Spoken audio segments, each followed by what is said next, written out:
Hello dear students, मी आपला Salman sir. आज मी या व्हिडिओमध्ये डिस्कस करणार आहे जो जुलै 2024 बोर्ड एक्झामचा पेपर आला होता बुक कीपिंग अँड अकाउंटन्सीचा. सर त्यामध्ये question number 6 not for profit concern problem कसा होता, त्याचं सोल्युशन कसं बनवायचं होतं याबद्दल आपण डिस्कशन करणार आहोत. तर चला प्रॉब्लेम बघूया. एकदम बेसिक प्रॉब्लेम आहे. From the following receipt and payment account of Rampur high school Ratnagiri education इन्स्टिट्यूशनचा प्रॉब्लेम आहे. For the year ended 31st March 2022 and additional information you are required to prepare income expenditure account and balance sheet. Okay, म्हणजे regular problem आहे. Sir problem मध्ये काय दिले गेलं आहे, तर प्रॉब्लेम मध्ये आपल्याला रिसीट अँड पेमेंट अकाउंट दिलं आहे. तर आपण आधी डिस्कशन करूया की कोणता आयटम कुठं जातोय. आपल्या प्रत्येकाला माहित पाहिजे सर रिसीट मधले 90% आयटम हे इन्कमला जातात आणि रिमेनिंग आयटम हे लायबिलिटीजला जातात. ओके, तर कोणता आयटम कुठं जाते बघूया. सर ओपनिंग बॅलन्स आहे, कॅश इन हँड कुठेही जाणार नाही, कॅश ॲट बँक कुठेही जाणार नाही. ओके, याचा अर्थ कॅश आणि बँकचा बॅलन्स कुठेही ट्रान्सफर करायचा नाही आपल्याला. सेकंड, सर इंटरेस्ट दिलेला आहे, इंटरेस्ट आपला इन्कम मध्ये जाणार आहे. डोनेशन, सर डोनेशन इन्कम मध्ये जाणार आहे. ट्युशन फीज आहे, कॉलेज आहे म्हणजे ट्युशन फीज येणार, इन्कम आहे. ऍडमिशन फीज आहे, इन्कम आहे. ड्रामा रिसीट आहे, इन्कम आहे. लिगसीज आहे, बट ब्रॅकेटमध्ये कॅपिटल म्हटलंय. काय म्हटलंय? कॅपिटल. जर ब्रॅकेटमध्ये कॅपिटल म्हटलं असेल तर ते कॅपिटल इन्कम असणार. मग कॅपिटल इन्कम तुमच्या इन्कम साईडला नाही येणार, तर कुठे जाणार? बॅलन्स शीटच्या लायबिलिटीजला. ओके, आणि हा आयटम काय होणार, तर तुमच्या कॅपिटल फंड मध्ये ऍड होणार. कॅपिटल फंड मध्ये काय होणार? ऍड होणार. ओके, का तर सर ते लिगसीज कॅपिटलाइज झालेलं आहे. आता आपण बघूया payment side. Sir salary to staff आहे, असेट एक तर तुमचं पेमेंट एक्सपेंडिचरला जाणार किंवा बॅलन्स शीटच्या असेटला जाणार. सॅलरी टू स्टाफ आहे expenditure. Printing and stationery expenditure. Books, sir books आपले असेट आहे. ओके, फर्निचर परचेस केलंय 1 जानेवारीला, सर आपले असेट आहेत फर्निचर. ड्रामा एक्सपेन्सेस एक तर तुम्ही एक्सपेंडिचरला घेऊ शकताय, अदरवाइज हे जे ड्रामा एक्सपेन्सेस आहेत हे तुम्हाला ड्रामा रिसीट मधून लेस केला तरी चालेल. कळतंय का? ड्रामा रिसीट मधून काय करू शकतो आपण? लेस करू शकतो. दोन्ही इफेक्ट बरोबर आहेत तुमचे. येणारा सरप्लस किंवा येणारा डेफिसिट हा सेम मिळेल तुम्हाला. त्यानंतर सर इलेक्ट्रिसिटी चार्जेस एक्सपेंडिचर आहेत. मॅगझिन्स अँड न्यूजपेपर्स एक्सपेंडिचर आहेत. ओके, आणि शेवटी 2 बॅलन्सेस दिलेले आहेत. कोणते दिले ते बघूया.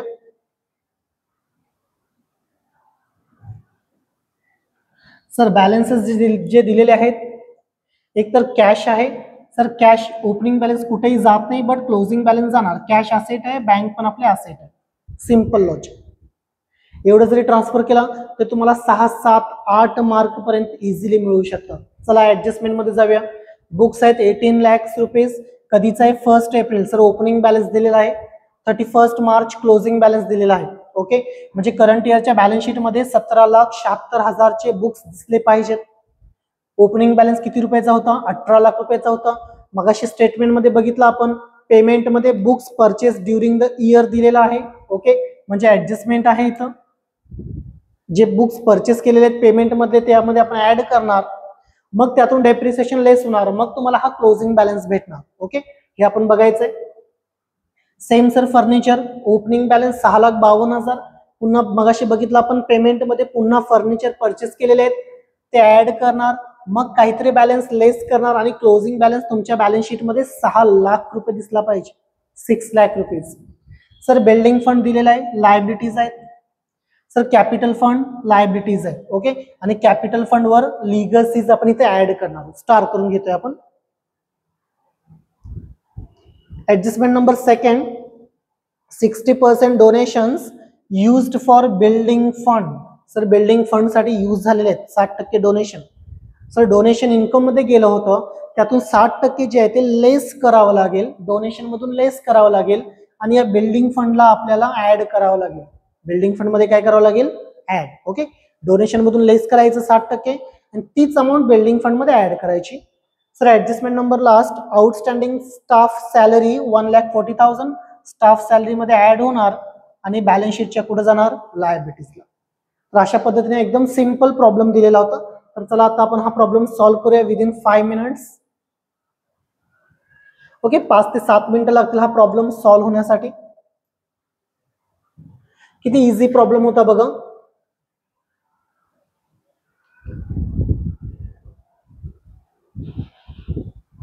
To balance brought down, opening balance आपण कुठेही ट्रान्सफर करत नाही, आपल्या प्रत्येकाला माहिती आहे. त्यानंतर टू इंटरेस्ट, इन्कमचा आयटम आहे. ओके, इन्कमचा आयटम आहे सर, आपण पुढे घेणार. इन्कम एक्सपेंडिचर अकाउंट बनवावे लागेल in the books of Rampur high school Ratnagiri. Income and expenditure account 31 March 2022. Debit side expenditure rupees, credit side income rupees. Okay sir, first item दिलेला आहे, ओपनिंग बॅलन्स कुठेही नाही घ्यायचा. त्यानंतर इंटरेस्ट आहे, इन्कम मध्ये जाणार बाय इंटरेस्ट, कोणतीही ऍडजस्टमेंट नाही आहे. अमाऊंट आहे 1,32,000, 1,32,000 रुपये. ओके सर, सेकंड आयटम आहे डोनेशन 14 lakhs, ऍडजस्टमेंट आहे त्याच्यावर. बाय डोनेशन इन्कम मध्ये जाणार, बाय डोनेशन सर 14 लाख रुपयाचं डोनेशन आहे. ओके सर, ऍडजस्टमेंट आहे, कोणती ऍडजस्टमेंट आहे सर, तर बिल्डिंग फंड साठी 60% डोनेशन यूज झालेलं आहे. बिल्डिंग फंड साठी 60% डोनेशन यूज झालेलं आहे सर. 14 लाखच्या 60%, 14 लाखच्या 60% व्हॅल्यू आपल्याला कॅल्क्युलेट करावी लागेल. ओके, ती व्हॅल्यू येणार 8,40,000 रुपये. 14 लाखच्या 60%, 8,40,000 रुपये ही व्हॅल्यू आपण इथनं लेस करणार आणि बिल्डिंग फंड मध्ये हे डोनेशन काय करावं लागेल, आपल्याला ऍड करावं लागेल. 14 लाख मधून 8 लाख गेले, 6 लाख, त्यातून 40,000 गेले, 5,60,000 रुपये क्लोजिंग बॅलन्स राहिला डोनेशनसाठी. किती सिंपल आहे. ओके, त्यानंतर सर नेक्स्ट आयटम आहे ट्युशन फीज 30 लाख रुपये. बाय ट्युशन फीज 30 लाख रुपयाचा आयटम आहे, इन्कम मध्ये जाणार. सर नेक्स्ट आयटम आहे ऍडमिशन फीज, इन्कम मध्ये जाणार. बाय ऍडमिशन फीज आपलं इन्कम आहे, अमाऊंट आहे 9,30,000 रुपये. नेक्स्ट आयटम आहे सर ड्रामा रिसीट, इन्कम आहे. By drama receipt. Okay, drama रिसीटचा बॅलन्स 2 लाख रुपये आहे. त्यातून आपल्याला काय करावं लागेल सर, ड्रामा एक्सपेन्सेस जे अपोजिट साइडला आहे ते तुम्ही एक्सपेंडिचरला घेतला तरी चालेल, नाही असेल तर तुम्ही ड्रामा रिसीट मधून काय करू शकता, त्याला लेस करू शकता ड्रामा एक्सपेन्सेसला. ड्रामा एक्सपेन्सेस आहेत 1,80,000 रुपयाचे.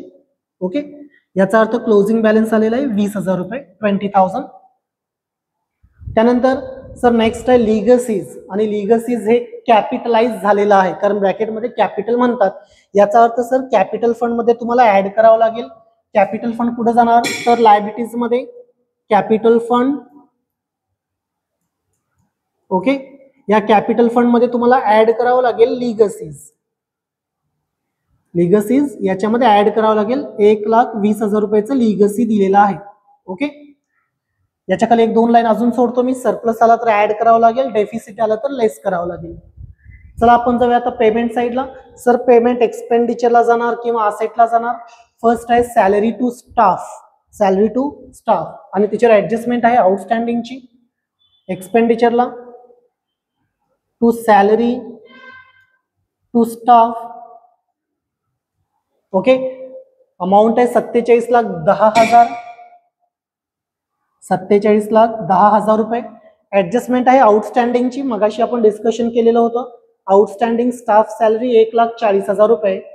ऍड आउटस्टँडिंग 1,40,000, 47 आणि 1 48 लाख, 40 आणि 10 50,000, 48,50,000 बॅलन्स आलेला आहे. ओके सर, जे आउटस्टँडिंग आपण इथे ऍड केलं ते बॅलन्स शीटच्या कुठे जाणार तर ते बॅलन्स शीटच्या लायबिलिटीजला जाणार. Okay, outstanding salary to staff 1,40,000 रुपये, 1,40,000 रुपये outstanding salary to staff. Sir next item आहे प्रिंटिंग अँड स्टेशनरी 68,000 रुपये. एक्सपेंडिचरला जाणार टू प्रिंटिंग अँड स्टेशनरी 68,000 आहे, 68,000. ओके. नेक्स्ट आयटम आहे सर बुक्स, पुस्तकं खरेदी केलेले आहेत. आणि जर बघितला तर बुक्सचा ओपनिंग आणि क्लोजिंग बॅलन्स सुद्धा दिलेला आहे. सर बॅलन्स शीटच्या असेटला जावं लागेल आपल्याला. बुक्स घेणार आपण. बुक्सचा ओपनिंग बॅलन्स जो दिलेला आहे 18 लाख 18 लाख रुपये प्लस सर पेमेंटमध्ये जे काही असते ना ते करंट इयरमध्ये परचेस केलेलं असते किंवा करंट इयरमध्ये अमाऊंट पेड केलेली असते. ओके. जे बुक्स आहेत 1,76,000 ते परचेस केलेले आहेत ड्युरिंग द इयर. परचेस किती रुपयाचं तर 1,76,000.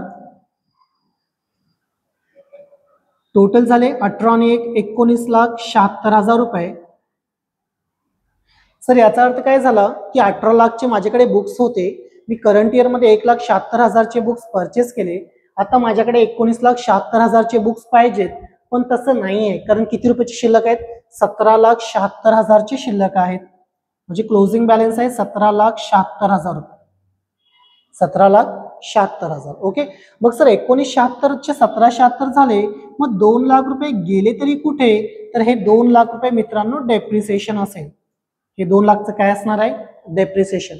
डेप्रिसिएशन इथनं लेस करायचं आणि आपल्याला माहिती आहे एक्सपेंडिचरला घेतोय आपण depreciation. To depreciation on books 2 lakh. Depreciation on books 2 lakh रुपये. नेक्स्ट आयटम जर बघितला बुक्स नंतर तर फर्निचर परचेस केलेलं आहे 1,56,000 रुपयाचं. कधी परचेस केलंय सर 1 जानेवारी. डेट मॅटर नाही करणार कारण पर्सेंटेज कुठेही दिलेले नाही आहेत. ओके. फर्निचर घ्यावं लागेल. फर्निचरचा ओपनिंग बॅलन्स दिलेला आहे प्रॉब्लेम मध्ये. ओपनिंग फर्निचर आपल्याकडे 6,52,000 प्लस ड्युरिंग द इयर आपण परचेस करणार आहोत furniture 1,56,000. Add new purchase 1,56,000. Sir माझ्याकडे 6,52,000 फर्निचर आधी होतं ऑलरेडी. करंट इयर मध्ये मी पुन्हा 1,56,000 फर्निचर परचेस केलं. 6, 7, 8,08,000 फर्निचर माझ्याकडे आता पाहिजे. किती रुपयाचं पाहिजे 8,08,000. पण तसं नाही घडलं कारण इथं सांगतात क्लोजिंग बॅलन्स काय म्हणतात तुम्ही, तर सर फर्निचर आता आपल्याकडे फक्त 6 लाख रुपयाचं शिल्लक आहे. किती रुपयाचं शिल्लक आहे तर 6 लाखचं. मग मित्रांनो 2,08,000चा जो गॅप आलाय हा गॅप म्हणजे डेप्रिसिएशन असणार आहे. काय असणार आहे तर डेप्रिसिएशन ऑन फर्निचर. ओके. 2,08,000 इथनं लेस केले. सर तुम्हाला एक्सपेंडिचरला घ्यावं लागेल इथं टू डेप्रिसिएशन ऑन फर्निचर 2,08,000 रुपये. ओके. त्यानंतर पुढचा आयटम जर बघितला तर ड्रामा एक्सपेन्सेस. मित्रांनो बघितला ड्रामा एक्सपेन्सेस तर आपण ड्रामा रिसीट मधून लेस केलेला 1,80,000 वापस घ्यायची गरज नाही. इलेक्ट्रिसिटी चार्जेस एक्सपेंडिचरला जाणार 1,34,000 आहेत. टू इलेक्ट्रिसिटी चार्जेस 1,34,000 एक्सपेंडिचरला जातील. पुढचा आयटम बघितला मॅगझिन्स अँड न्यूजपेपर्स आहेत 12,000 expenditure to magazines and newspaper. Okay. ज्याची अमाऊंट आहे कॉस्ट 12,000 रुपये. शेवटचे 2 आयटम आहेत cash in hand cash at bank. Opening balance कुठेही जाणार नाही, मात्र क्लोजिंग बॅलन्स 100% जाणार. कॅश इन हँड बॅलन्स शीटच्या असेटला जाईल 1,24,000. कॅश ॲट बँक बॅलन्स शीटच्या असेटला जाईल 6,46,000. 6,46,000. ओके. अशा पद्धतीने आपण पूर्ण रिसीट अँड पेमेंट अकाउंट काय केलं ट्रान्सफर करून घेतलं. त्यानंतर ऍडिशनल इन्फॉर्मेशन मध्ये बुकचा ओपनिंग क्लोजिंग बॅलन्स घेतलेला आहे sir. Furniture opening closing balance घेतलेला आहे. बिल्डिंग फंड दिलेला आहे. ओके.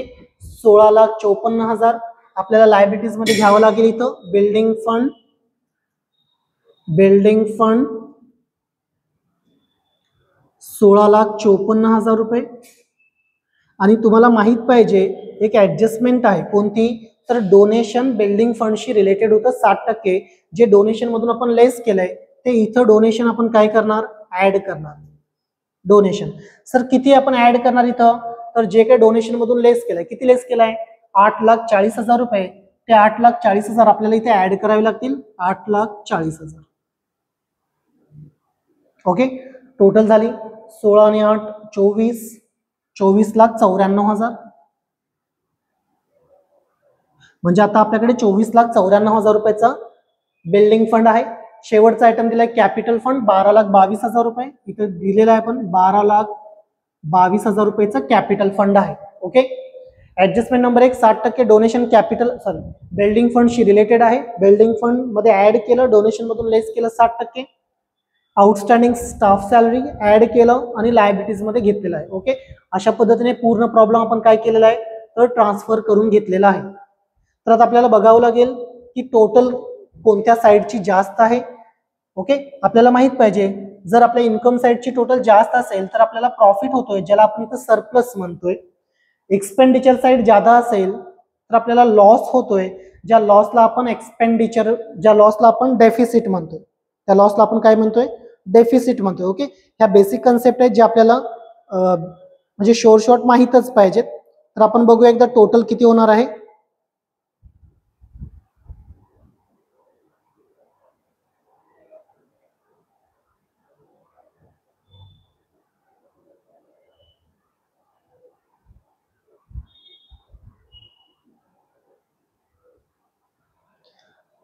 ओके, जर प्रॉब्लेम मध्ये बघितला तर इन्कम साईडची टोटल मी डायरेक्टली केलेली आहे, 46,42,000 आहे. आणि एक्सपेंडिचरची टोटल बघितला तर 54,72,000 आहे. म्हणजे एक्सपेंडिचर साईड मोठी आहे, 54,72,000 रुपये. सेम व्हॅल्यू आपल्याला इथं सुद्धा घ्यावी लागेल, 54,72,000 रुपये. म्हणजे जो गॅप आहे तो तुमच्या इन्कम साईडला येणार आहे आणि तो गॅप येणार आहे 8,30,000 रुपयेचा, 8,30,000. आणि या गॅपला आपण इथं म्हणणार बाय डेफिसिट, बाय डेफिसिट. याचा अर्थ expenditure is greater than income, expenditure is greater than income. Okay, 8,30,000चा जो डेफिसिट आहे तो आपल्याला कॅपिटल फंड मधून लेस करावा लागेल, लेस डेफिसिट 8,30,000. ओके सर, डेफिसिट लेस केल्यानंतर आपल्याला कॅपिटल फंडचा बॅलन्स मिळणार आहे 5,12,000 रुपये. आणि अशा पद्धतीने आपण आपली बॅलन्स शीट सुद्धा टॅली करून घ्यायची असते. बॅलन्स शीटच्या दोन्ही साईडची टोटल आहे 31,46,000, 31,46,000. असेट पण सेम आहे 31,46,000. ओके, तर अशा पद्धतीने हा एकदम बेसिक प्रॉब्लेम विचारला होता. जर तुम्हाला नॉट फॉर प्रॉफिट कन्सर्न मध्ये काही डिफिकल्टी येत असतील तर तुम्ही नक्की माझ्याशी कॉन्टॅक्ट करा. डिस्क्रिप्शन मध्ये मी माझा मोबाईल नंबर देईन. तुम्ही कोल्हापूरमध्ये राहत असाल तर नक्की आपल्या अकाउंटवाला कॉमर्स अकॅडमीच्या क्लासेसना जॉईन करा. ओके, सेकंड चॅप्टर आपण जस्ट सुरू केलेला आहे, या चॅप्टरचं तुम्हाला नक्की बेनिफिट होईल. धन्यवाद.